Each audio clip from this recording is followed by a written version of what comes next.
The wind swept across the barren plain like a restless spirit, carrying with it a sting of dust and the faint scent of rain still too far away to matter. A lone rider urged her horse onward, the beast's ribs visible under it hide, both of them near the edge of exhaustion. Her black dress, once modest and neat, was torn at the hem, dulled by weeks of travel, and her bonnet had long since been lost to the prairie winds. Her eyes, hollow from nights without sleep, carried the weight of something heavier than the road, a grief so fresh it cut every breath she took. 3 months had passed since she dug a grave with her own hands and lowered her infant son into the earth. In those same months, silence had become her companion. Silence, and a small wooden cross she carried in her satchel, carved for him when she still hoped he might live. As the sky darkened, she crested a rise and spotted smoke curling faintly in the distance. A ranch house, lonely and worn, hunched against the horizon. Her horse stumbled as they descended, nearly pitching her from the saddle, but she held on with a grim determination. Something in the sight of that thin ribbon of smoke tugged at her, an instinct, or perhaps the last strand of hope binding her to the living. She pressed her heels to the horse's flanks and rode until the fence posts appeared, leaning like tired men in the dirt. Inside the ranch house, a man sat in silence at a rough-hewn table. His hands, callous and scarred, lay idle on the wood as if he had forgotten what work meant. His wife's shawl, folded carefully, rested on the chair across from him, the last mark of her presence. In the corner, a cradle rocked weakly with the motion of a frail infant's cries. The sound was thin, almost desperate, as though the child no longer had the strength to ask for what he needed. The man stared at the cradle with red-rimmed eyes, the shadow of a beard across his jaw. His wife had died bringing that child into the world, and he had been left with a son he loved but could not feed. He tried goat's milk, water, flour, anything he could barter from neighbors far and few between. But the boy's body had grown weaker each passing day. Now the man's silence was a silence of surrender, his head bent as if waiting for the inevitable. The widow dismounted and approached the door. For a moment she stood still, clutching the leather strap of her satchel, her chest rising and falling with something close to dread. She had told herself she was riding for no reason other than to find work, to survive, but the truth whispered louder now. She wanted to hear a child's cry again, to feel the weight of life in her arms, even if it wasn't her own. She lifted her hand, knocked once, and pushed the door open without waiting for an answer. The rancher lifted his head at the sound. His eyes narrowed, first with suspicion, then confusion. She stood framed in the doorway, hair tangled by wind, cheeks hollow, dress dulled by dust. For a heartbeat they only stare at one another, strangers bound by a silence too heavy for words. Then the baby cried again, thin and broken. The widow stepped forward, her voice quiet but steady. "My baby died," she said, her eyes flickering toward the cradle. "But I will make sure yours survives." The rancher stiffened, his body caught between pride and desperation.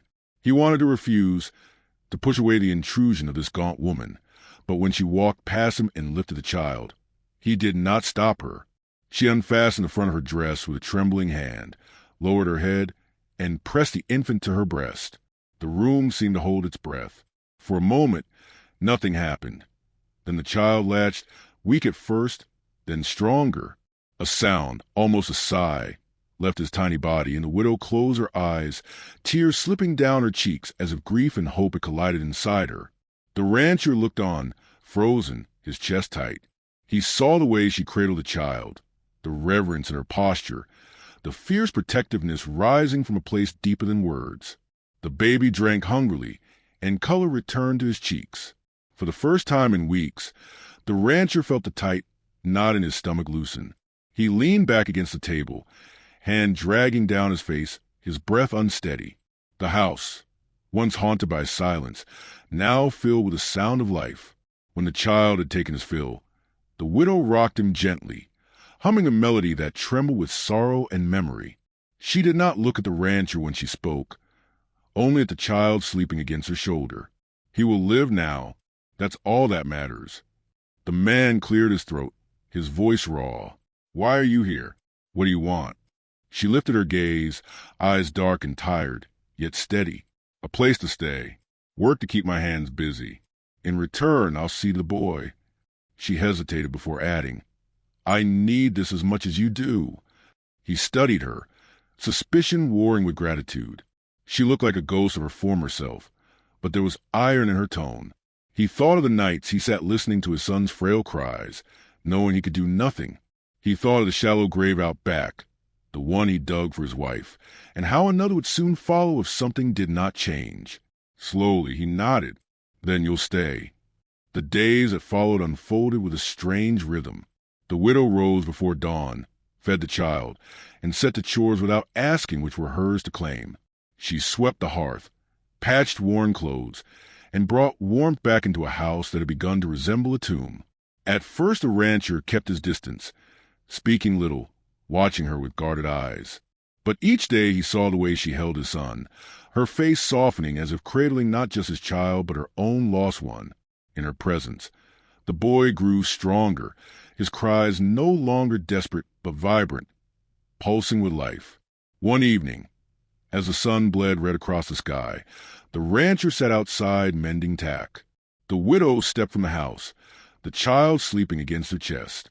She paused on the porch, watching him. For a moment, the world seemed suspended, the prairie stretching endless and quiet except for the chirp of crickets and the soft sigh of the wind. She spoke gently, almost as if to herself. "I thought I would never hear a child breathe against me again." The rancher set down the leather strap, his gaze fixed on her. He did not answer, but the silence between them had shifted. It no longer pressed down like a weight, but hung like a question, waiting to be answered. That night, the widow lay awake by the fire, the child beside her. She stared at the flickering flames, her mind drifting to the grave she had left behind, the soil still damp with tears she could not shed any more. Yet here, under this roof, life stirred again. The child she held was not hers, but he bound her to the world in a way she thought forever lost. She turned her head and saw the rancher seated at the table, staring into the dark, his face marked by exhaustion and scars too deep to name.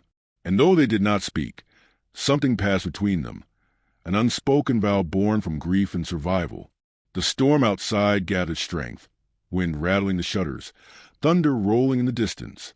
The widow closed her eyes, clutching the child close. Tomorrow might bring danger, hardship, or more grief. But tonight, she had given life back to a child, and in that small miracle, she felt her own heart beat again. And so the night carried them forward, two broken souls bound not by words but by the fragile breath of a child who, for the moment, slept safely in their care. The days settled into a rhythm, though it was one stitched together by necessity rather than comfort. Dawn broke over the ranch with streaks of copper and rose, painting the empty plains with a beauty that seemed to mock the weight pressing on the people who lived there. The widow rose with the first light, the baby already stirring against her chest, and carried him to the fire where she warmed a pot of water. The rancher had long since grown used to solitude, but now the sound of a woman's hands moving in his kitchen, the quiet hum of her voice lulling the child, unsettled him in ways he could neither name nor resist. She did not ask what tasks were hers to take. She milked the goats when they had milk to give, gathered eggs, swept the floor until the dust no longer clung to every corner. In the afternoons, she worked beside him in the fields, her body hardened by loss but strengthened again by purpose. He noticed the steadiness of her movements, the way she never flinched at dirt under her nails or blisters rising along her palms. She worked as though each stroke of the hoe, each bucket carried, was a defiance against the emptiness she once endured. Though they shared a roof, words between them were sparse. The rancher spoke in gestures more than sentences, setting aside tools she might use, leaving a cup of water near her place at the table, throwing an extra log on the fire when her shoulders shook in the cold. She answered in the same manner, a cloak mended with careful stitches, bread baked though the flour was nearly gone.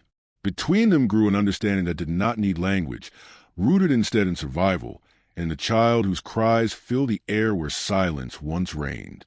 The boy's strength returned, his cheeks flushed pink, and he slept with the heavy stillness of a child who no longer starved. The widow often pressed her lips to his brow, as if reassuring herself he was real. At night, She hummed soft songs he would never remember, but that kept her anchored to him in the moment. The rancher, lying awake across the room, listened to her voice with an ache that confused him, for it stirred feelings he had buried alongside his wife. Yet even as the household regained life, shadows pressed closer from beyond the fence. Coyotes circled nearer than before, their howls sharp under the stars. One morning the rancher found a calf missing from the pen, its tracks vanishing into the hills. He mended the fence in silence, jaw tight, while the widow carried water from the well and watched him with wary eyes. There was unease in the air, something unspoken but heavy, like thunder building far off. It was not only nature that threatened. Once, while in town for supplies, the widow overheard men at the saloon speak of the ranch. Their laughter was hard, edged with greed. That place is ripe for taking. A man alone can't hold land that size, one said, and another answered with a shrug. Easy pickings.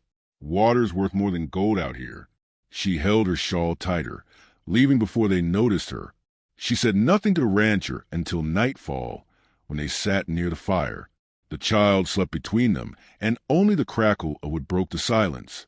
There are men who watch this place, she murmured at last, her voice low. They mean to take it. The rancher lifted his gaze, and the firelight caught in his eyes. I know, he said simply, as though the knowledge had been with him for months. He leaned back, shoulders heavy with the burden of land and legacy. But I won't leave. This is all that's left of her, and I'll not let it go. The widow studied him. His words carried both defiance and despair. She thought her child's grave, how she had walked away because there was nothing left to fight for. She envied his resolve even as she feared it would be the death of them all. That night, the first shot came. It was small, a single crack in the distance, but it shattered the fragile sense of safety they had built. Horses screamed in the barn, hooves striking the stalls. The child wailed, startled from sleep. The widow clutched him to her chest, while the rancher grabbed his rifle and strode into the dark. He saw nothing, only shadows slipping between the mesquite trees, but the mark of danger had been made. When he returned inside, she was rocking the baby, her face pale, but her posture steady. He sat at the table, rifle laid across his knees, and for the first time since she entered his home, he looked at her fully, as though seeing her strength rather than her intrusion. You should leave, he said gruffly, before this turns worse. She met his eyes, voice calm. No, he needs me, and you can't fight them alone. The words struck deeper than he expected, not because they promised victory, but because they admitted a truth he had resisted. He was not alone anymore. He said nothing more, but his silence carried something different now, no longer the silence of rejection, but a reluctant acceptance. The days after grew tense. Every creak of the windmill, every shifting shadow across the horizon set nerves on edge. The rancher taught her how to load the rifle, how to steady her aim, though she confessed she had never held a gun before. Her hands trembled at first, but determination steadied them, and when she fired at a fence post, the splintering would prove she could be more than a caretaker if she had to. In the quiet hours, when danger seemed to slink back into hills, small moments bloomed. She stitched a tear in his shirt while he sat nearby sharpening a blade. He asked her, almost awkwardly, about the songs she hummed to baby, and she told him they were the ones her mother had sung by the fire long ago. Once, when he cut his palm repairing the barn door, she washed the wound with careful hands, her touch lingering longer than needed.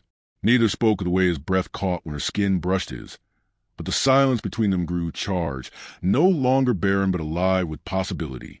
One evening, as the sky flared orange before fading to indigo, the rancher carried the child outside and held him against his chest. The widow watched in the doorway, arms crossed against the chill. He's strong now, the man said softly, almost himself. Stronger than I thought he'd ever be. She stepped closer, her voice steady but filled with something raw, because he had the chance mine did not.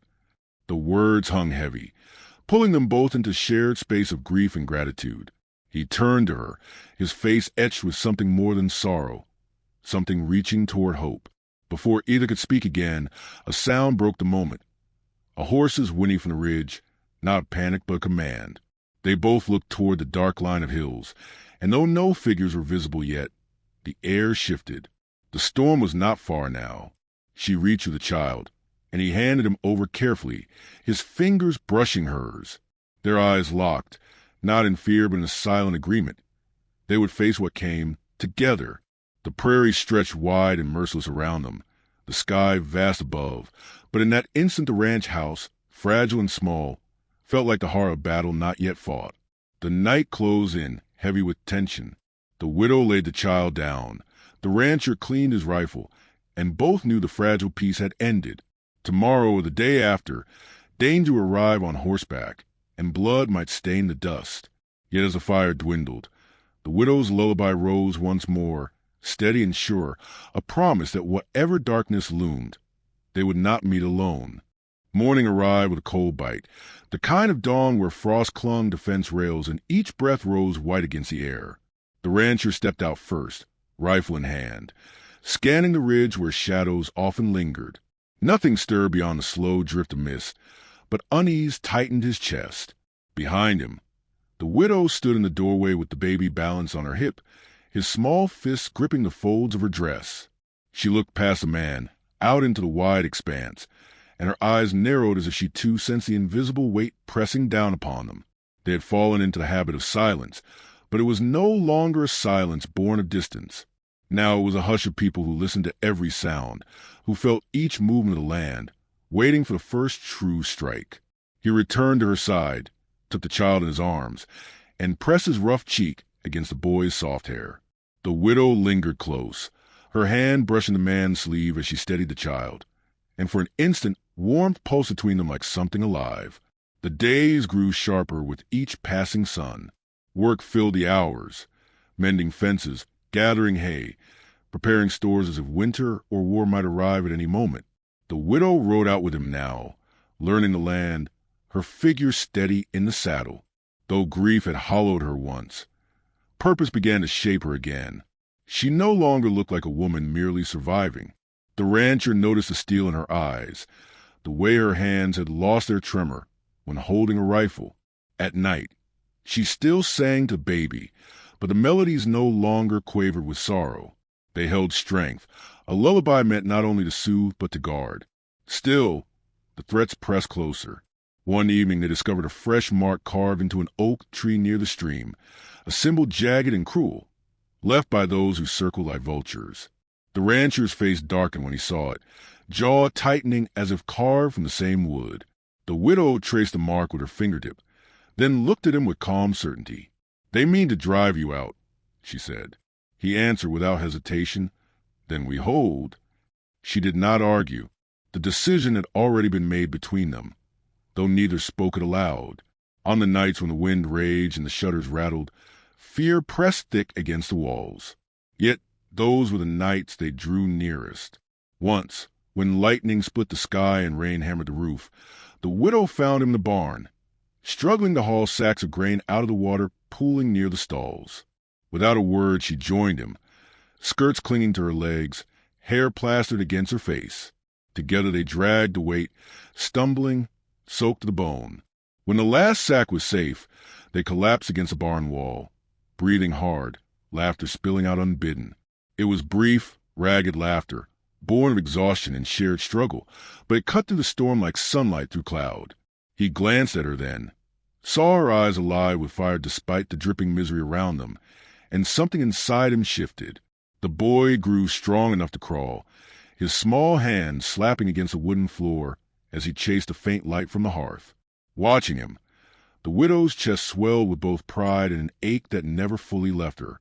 The rancher saw it too and began, in small ways, to ease her grief without words. He left wildflowers on the table once, clumsy in arrangement but offered with a quiet sincerity.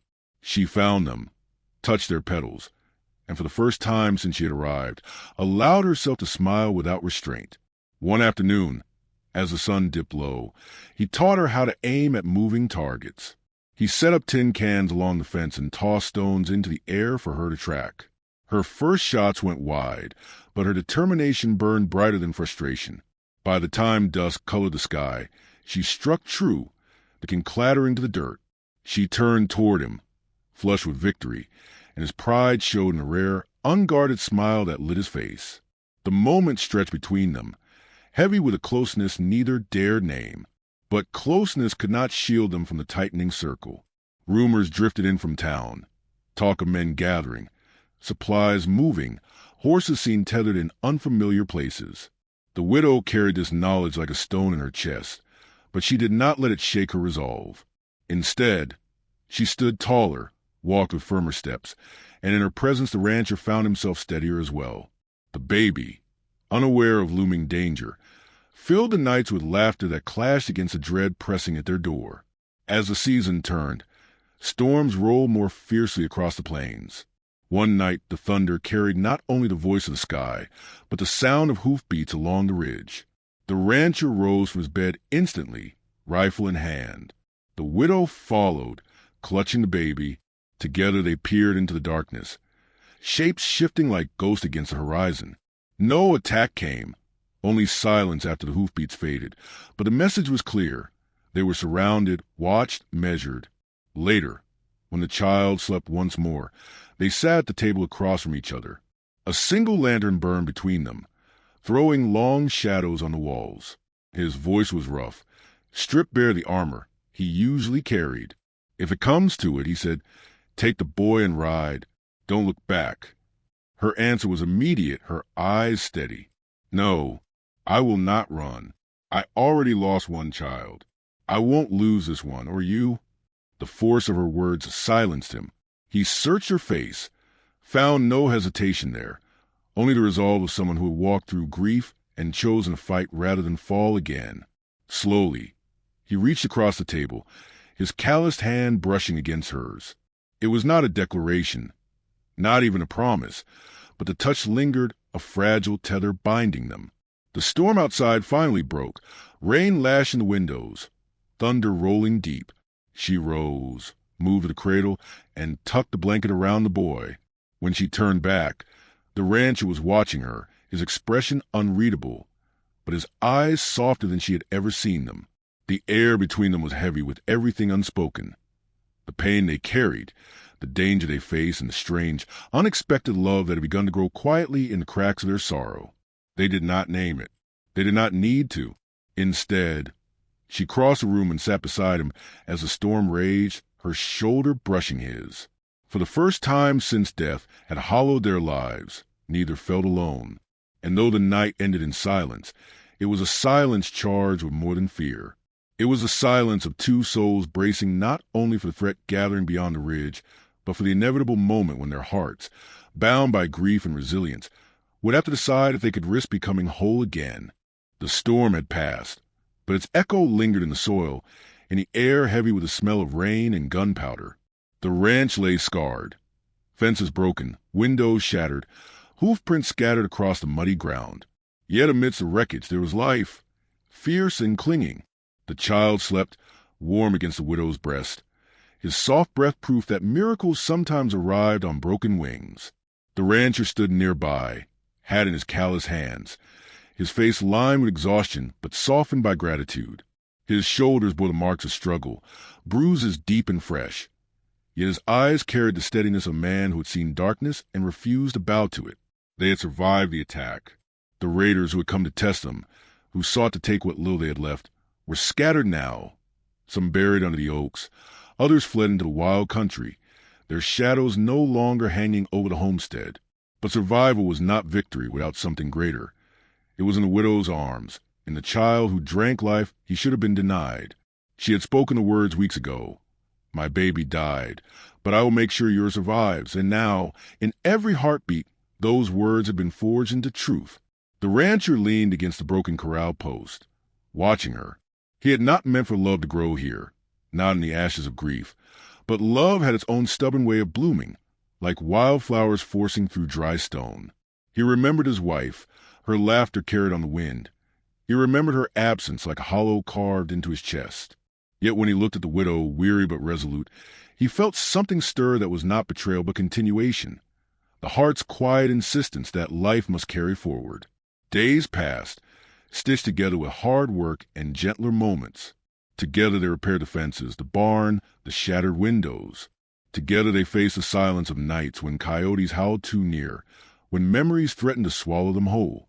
The widow's laughter, scarce at first, almost foreign, returned like a timid bird, then grew bold.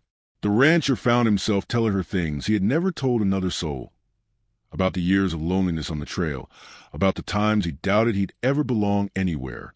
And she, in turn, spoke of her baby, of the little shoes he never wore out, of the lullabies that ended too soon. Their confessions became bridges, each story a plank laid across a chasm they thought could never be crossed. The townsfolk noticed. Whispers stirred in the saloon, behind the church, along the dusty main road. Some spoke kindly of the odd pair who seemed stitched together by sorrow and survival. Others judged, harsh and quick. But neither the widow nor the rancher let such talk change their steps. They knew that their lives were not built on approval but on necessity, on choices made in the quiet between storms. Still, the world was not content to let them rest. Word came one morning that the raiders had regrouped, anger burning in their wake. Smoke had been seen on the horizon, riders spotted near the river bend. The widow, holding the child close, felt fear tighten her chest, but she did not tremble. Instead, she looked at the rancher, who stood steady, rifle across his shoulder, and in that shared glance was a promise unspoken. This time, they would not just endure, they would protect together. When the attack came, it was under a blood-orange sunset. Hooves thundered across the field, the sound shaking the earth itself. The rancher and widow had fortified the homestead, every board and nail set with desperate care. Shots rang out, sharp against the fading light. Smoke curled like black ribbons through the dusk. The widow, far from cowering, moved with fierce precision, passing ammunition, steadying the rancher's arm when his strength wavered, shielding the child behind her when bullets splintered wood. The rancher fought like a man who had something left to lose. Each shot an oath that no harm would reach the fragile life they had built. The battle was long, merciless. Dust turned red, cries echoed, and the air itself grew thick with the iron taste of blood. But at last, silence fell. The raiders broke and scattered. They were shattered by a resistance fiercer than they'd imagined. The ranch stood battered, but it still stood.